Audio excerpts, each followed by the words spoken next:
Yeah, I just want to say thanks to Daniel for inviting us to become part of this course.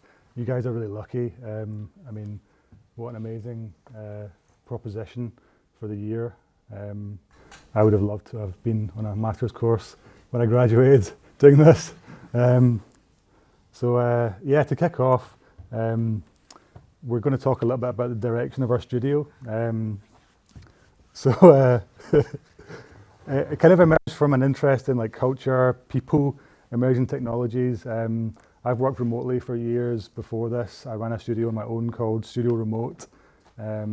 Before I partnered up with Stefan Endress, an art director I worked with on many projects, pre-International Magic, and we created a new company to explore the new possibilities within the realm of experience design. We love working and collaborating with people, and we've kind of built this remote studio in a way that makes it possible. So we were like really interested to see this topic. It got some kind of odd results when you Google the term hyperbodies. There's some really weird stuff on there, but we kind of were talking about it internally and kind of trying to figure out what it was. So I think from our perspective, we see it as like a framework for dissecting our world today. And it's also about like the virtual representation of self or parts of yourself disconnected from the physical, which is what Daniel was talking about in the intro. And it's also a space for like constructive discourse and dialogue. So it kind of creates a framework for us to discuss all these topics together and then figure out what the hell this mess is, you know, together. And then finally, we see it as like a world building tool. So it's a frame of reference for you as you move forward in your career or your practice, and it's going to help you create these worlds moving forwards. So I think like we're going to give you like a whirlwind tour of our work to introduce the themes that inform our practice. It's kind of funny doing a little bit of a retrospective from like when we started back in 2016, because you can see how fast technology is moving. You know, ideas that were quite novel and new and emerging like even 4 years ago are like, you know, they've become swept up with this new technology. It's just moving, everything's moving so fast. Normalized. Yeah, these, you know, everything becomes normalized. So we're going to begin with like running through a lot of these projects and relating them to hyperbodies, and then we'll end with a Martine Rose case study, which actually kind of embodies many of the aspects of hyperbodies, and that will lead to some interesting like questions and provocations for the group discussion. So a core theme within a lot of our early projects was, you know, we like to collaborate with artists and individuals and teams and open up their worlds and explore new mediums for them to communicate and engage with their audience. So it's like a more of a transmedia approach. We really like the idea of like documenting process in real time rather than just like revealing an end product. You know, I find the process behind something is quite fascinating. So we started to kind of explore the various possibilities within these like physical and digital experiences. And this interest led us to reach out when we first started International Magic to like curators and institutions that we respected, to see how we could get involved with some of the projects they were working on and start these collaborations. This was like the year before we started International Magic, which was the project I first started working with Stefan on, where we travelled to Manchester International Festival, and Twigs was working with her whole team, creating this kind of real-time artwork called Soundtrack 7, and we collaborated throughout the kind of whole process, documenting their show that they were creating in real time. So the public could come in and watch the rehearsals. Sometimes they would see someone switching a light on and off for like 2 hours, or sometimes they would see like a whole dress rehearsal, and sometimes they were allowed backstage to see like the dance rehearsals, and there was like what we were doing, pushing like documenting it and pushing out all the content to like various platforms and audiences in real time during the week. So from there we began developing like new approaches for artistic projects, we started to research the representation of human bodies, networks of bodies and emotions in virtual space. So, and also from like a technical perspective, we were exploring, as we were exploring these emerging technologies, machine learning tools, we kind of got really interested in like the potential of real-time image capture and transfer. So we were using, for example, in this software, the like open source software which has been similar to software that's used in like basketball games or football games, where you can track the players in real time and you can like send a virtual representation of that data into like a digital realm and then kind of augment the sporting experience or whatever experience. So I kind of like the idea of like taking tools that are made for something else and then kind of hacking it into like a different area. So how can we create sculptural forms and narrative from movement captured by this technology in real time and transfer it into like an artwork or a website. And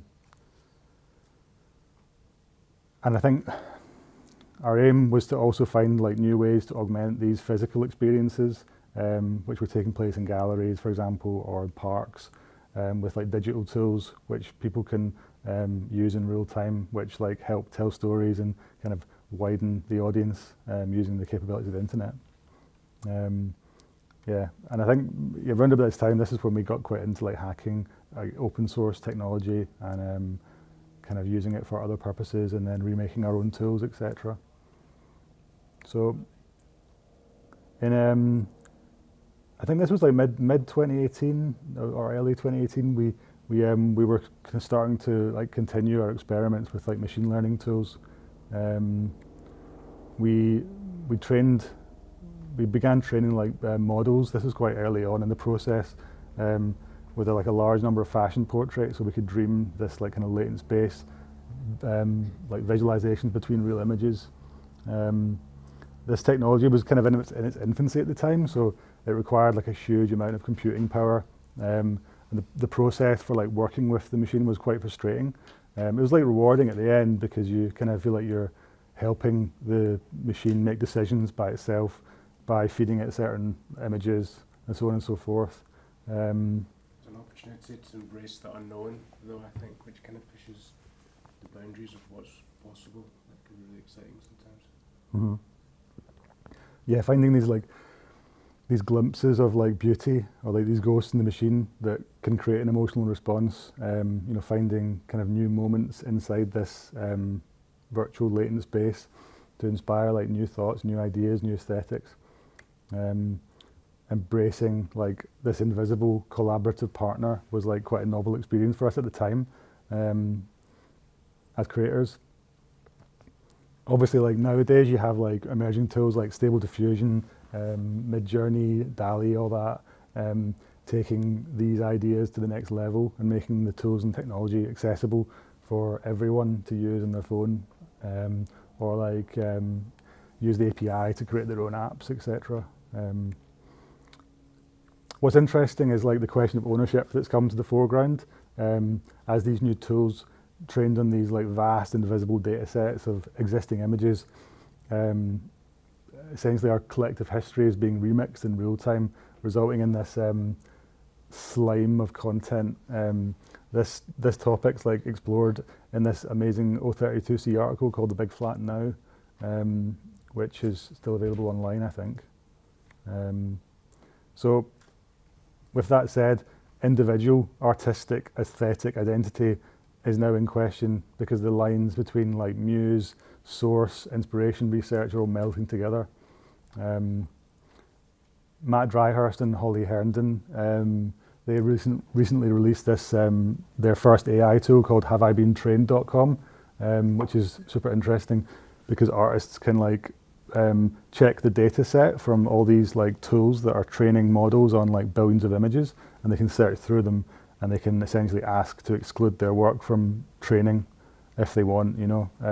I think, you know, especially artists who've been working for years who have these huge image banks like Annie Leibovitz or Nick Knight or someone, you know, you can go onto the and you can see all their images and aesthetics. So it's very easy to recreate like something in the style of them, you know. So I think this is a really nice kind of, they offer like easy and clean lists of artworks to omit from the training process. And Matt and Holly have like come up with this solution where you can offer consensual data to take its place. So if you can like exclude stuff that you don't want in there, but you can also like include things that you would like in there. So it's like a win-win for everyone, as Matt says on Twitter. So yeah, I'm really excited to see how this tech develops. I think it's great for creators, and it can, like he says, it can be a win-win. So, do you want to just introduce this one? Yeah. So this next project was a project that we did in collaboration with Somerset House, and it was all about the drivers of change and trying to articulate or visualize how that feels on a human level. It explored the social, cultural and technological forces that were disrupting our ability to switch off from this 24/7 culture. We're super aware, I'm sure you guys are as well, how fast and disruptive and how quick these things evolve. And I think the dialogue kind of has shifted now from how do we just survive, but how do we thrive in this and make the most of it. Yeah, this we collaborated with Douglas Copeland, the Canadian artist, on a series of films, and this cracks me up because it's, as a child of the 80s, this like slogan like resonates with me definitely, because I was like super excited when the internet came along and I got really heavily involved in it, but I do kind of miss my pre-internet brain. Yeah, for others, it's like, what is a pre-internet brain? Yeah. Like, does that even exist? So, and this is one of the films.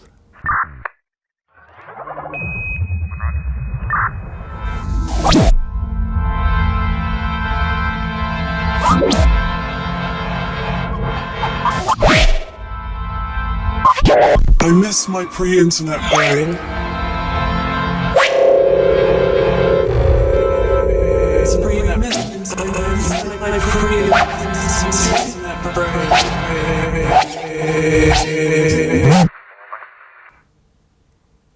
Yeah, we had a lot of fun making these videos because it was, it was the one thing we're trying to communicate the thing, but also be the thing at the same time and hold up that mirror to people, so it kind of felt uncanny and familiar, but without being preachy. We're going to talk a little bit about tools. So tools at their core are designed to make like our work and lives easier. So we really believe if we can master like these tools and create workflows that optimize our time, we can achieve a healthier balance between the time we spend on and offline, which is important to have that like separation, I feel. We were chatting earlier about this, and you said digital tools are more like a compass than a map. Maps are prescriptive and tell us where we have to go, whereas a compass will point us in the right direction, and it's up to us how we get there. So this is a framework we developed with Nike during lockdown, when all of their experiences were closed down worldwide. We were commissioned to create this R&D report. So this is essentially like a kind of experience design framework to help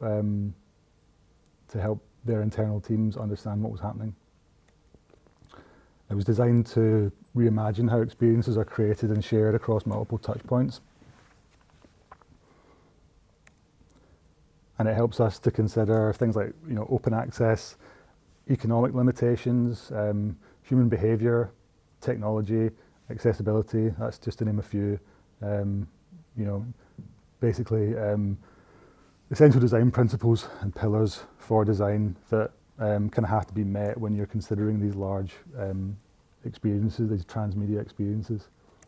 It's also a vehicle for ideation and discussion, but without limits in a way, but a guide to take people through a journey to create ideas and that kind of thing. Yeah, it's like a workshopping tool. It's in no way exhaustive, but it's a useful tool, Yeah, I guess part of the reason we create these frameworks of understanding is to simplify the complexity of tasks. Sometimes, a lot of the time, you don't need to have this level of depth, but when you're trying to solve very specific problems, it's nice to have a framework to refer to, which can lead you places that you may not have considered before. I think it also kind of helps to get to the core of the problem quicker and allows you to be more rational and objective when it comes to like assessing ideas and ideas for like larger experiences.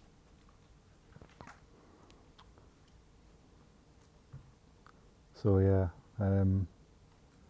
that's the kind of like the master diagram of it all. The next project we're going to talk about is the project we worked on recently for Selfridges and Reference Studio. So Reference have curated this amazing exhibition inside Selfridges at the moment. I think it finishes like maybe next week or something. So the exhibition explores like visions for a positive, sustainable and expanding or forever expanding future. They're trying to put a positive spin on it, you know, for basically, which we can live better and brighter, you know, which is interesting because it's a lot of the time it's like I think you need institutions or shops like this to kind of engage with the more critical aspect of fashion. I think Selfridges, they do tend to do that quite well. So the curator wrote this: boundaries between human and machine, organic and crafted, nature and culture, physical and virtual, young and old are blurred. This is very much similar to what I was talking about earlier, but like it's this kind of everything's flattening and becoming this slime that we have to understand. So we were commissioned to create the key imagery and animation for the exhibition, which appears like in store, across all the windows, and also online. When we first received the brief, we wanted to pose ourselves some questions in order to inform the direction. So we asked, can humans continue to evolve and innovate with technology while nurturing a deeper connection with nature, which is obviously important and what, you know, we need to drive towards that as a collective group of bodies. How can we create a mutually beneficial relationship? So we designed this human form, kind of combining with organic speculative organic technology to create this symbiotic armor. Again, we wanted to create a very simple image representation that at any age could understand. So, you know, even if you're a child or an old person who's not familiar with technology, you can see this and you can understand what it is without reading words or hearing anything else. It's quite instant.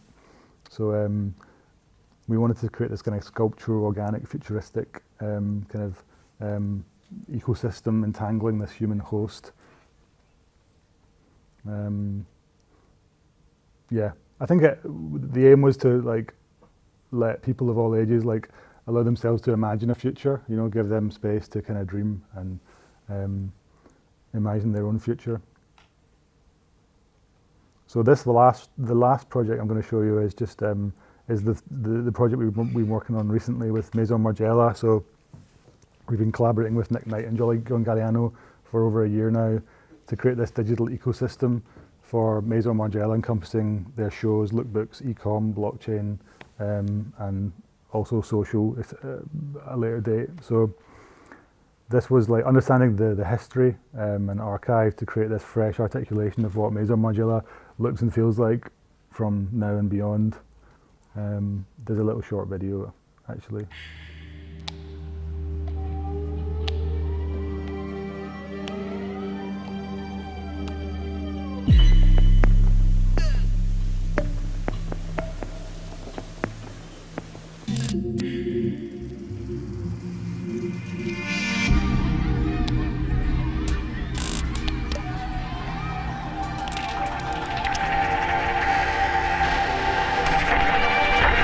Okay, so for the final section, I'm going to discuss a live experience we made for Martine Rose. So we created this show called What We Do All Day. It was a real-time digital show.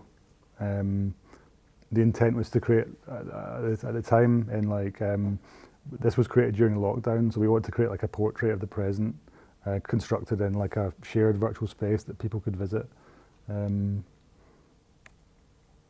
So it's a good example of a hyperobject. I think this global lockdown was a good example of a hyperobject.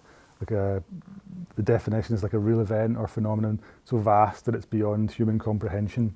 So at this point, we all became a network of interlinked hyperbodies reliant and independent on one another.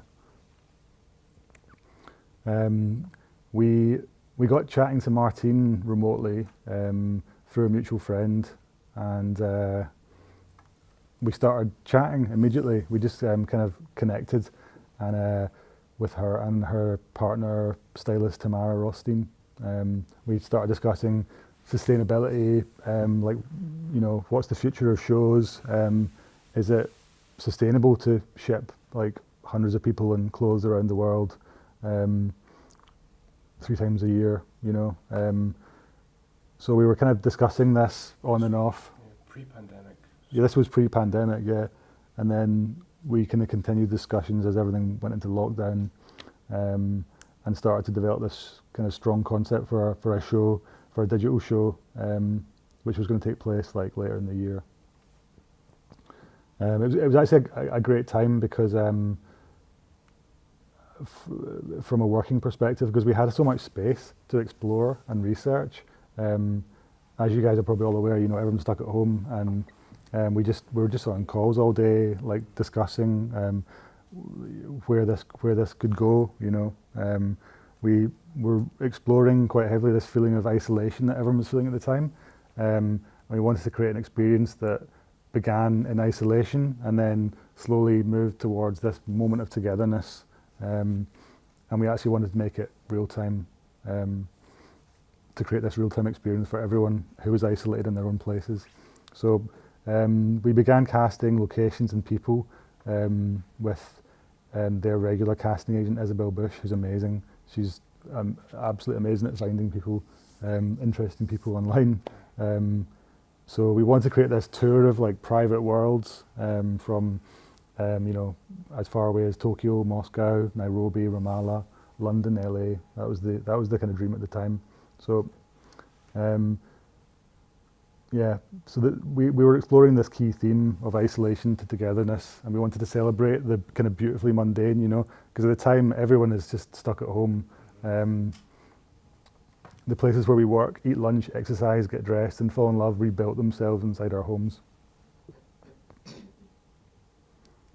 So then we started like a Zoom call marathon where we spoke to like hundreds of people across the world, and we did like loads of casting. We were casting people and also places, you know, and finding these kind of weird and wonderful and interesting people, but also trying to work out what was important to them in their space, you know, and letting them show off what was close and dear to them. Everyone's got the same IKEA furniture, it turns out. That's a conclusion. Yeah. Nairobi to Tokyo to Glasgow. So we began to explore this idea of a virtual space, and Martine is like, she's super into like this sense of place, you know, she's from London. A lot of the earlier shows that she's done are like in her kids' school or in the local park. So she tries to get the local community involved, and it's a family affair. So we wanted to create like a virtual space which kind of imbued those sensibilities. So we were beginning to look at like brutalist architecture, a lot of the council estates in London, and also like legacy architects like Le Corbusier, artists like Isamu Noguchi, people like Balkrishna Doshi, the Indian architect, to create this whole city in 4 walls, essentially like a kind of residential housing block where we could virtually transmit all the people inside from across the world and create this real-time show where people could visit the environment on the web, and then the show would take place. So it's we wanted it to like function as like a time capsule almost. So it's not just a fashion show; it's like a time capsule for what was happening at the time. So we decided to have 3 performances in 3 time zones. A message to the future that captures how we feel today. Watching 私たちの今までの生活をどう覚えているでしょう。 Everywhere on Earth, the outside came crashing through our doors.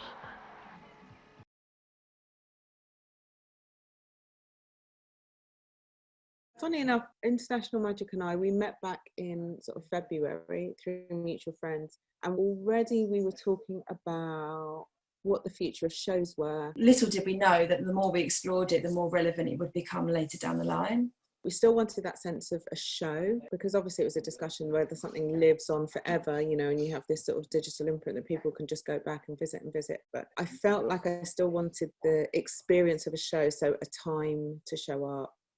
And if you were there, you were there, and if you weren't, you weren't. Very much like a real venue, it opens up for that particular time and then it's gone. Some of the main drivers for the space is that it had to be habitable, so it had to feel like people lived there and people existed there and lived their lives. We really wanted to make it feel very London as well. Obviously Martine's from London, it's based here. So we didn't want to move too far away from that quite British aesthetic. It's playing into the human desire to always look through somebody's window when you're walking by. And there's an opportunity to do that like 24 times in a row and not feel bad about it. So there's diversity on every sort of level. There's diversity in the personalities, there's diversity in the cast, there's diversity in their rooms. And that's also what you find, like, people are just great.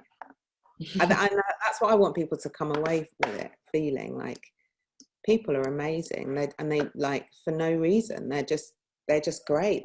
They're funny and they're interesting, and there's like we're the same.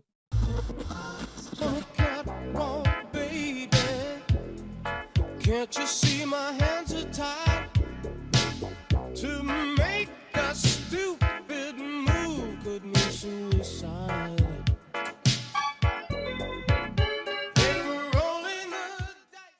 It's funny because we waited until the last minute for Drake's video, and we'd kind of briefed his team, and the brief was essentially like, you know, shoot something in your own environment. The rest of the people we did over Zoom when we were with them, we directed them, but he did it himself and sent us a video, and it was like definitely the most boring video from. He was like, "You nailed it." In true Drake style. Yeah. It's old. It was very, very sweet of him to send a video. With his branding. Yeah, it's very on brand. So, can digital fashion shows evolve our notion of togetherness? Are fashion shows for everyone? And how can digital tools shape fashion experiences in a post-pandemic era? Okay, now let's get a good look at you.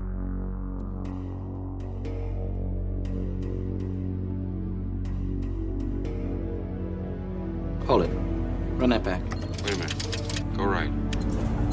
There, freeze that. Full screen. Okay, freeze that. Tighten up on that way. Vector in on that guy by the back wheel. Zoom in right here on this spot. With the right equipment, the image could be enlarged and sharpened. What's that? It's an enhancement program. Can you clear that up any? I don't know. Let's enhance it. Enhance section A6. I enhanced the detail, and I think there's enough to enhance. Release it to my screen. Enhance the reflection in her eye. Let's run this through video enhancement. Edgar, can you enhance this? Hang on. I've been working on this reflection. Someone's reflection. Reflection. There's a reflection of the man's face. A reflection. There's a reflection. Zoom in on the mirror. You can see a reflection. Can you enhance the image from here? Can you enhance him right here? Can you enhance it? Can you enhance it? Can we enhance this? Can you enhance it? Hold on a second, I'll enhance. Zoom in on the door.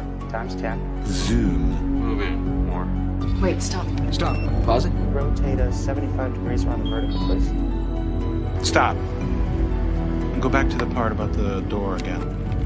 Got an image enhancer that can bitmap? Maybe we can use the produce send method to see into the windows. This software is state of the art. The eigenvalue is off. With the right combination of algorithms. He's taken illumination algorithms to the next level, and I can use them to enhance this photograph. Lock on and enlarge the z-axis. Enhance. Enhance. Enhance. Freeze and enhance. Yeah, that's it. Thank you for having us.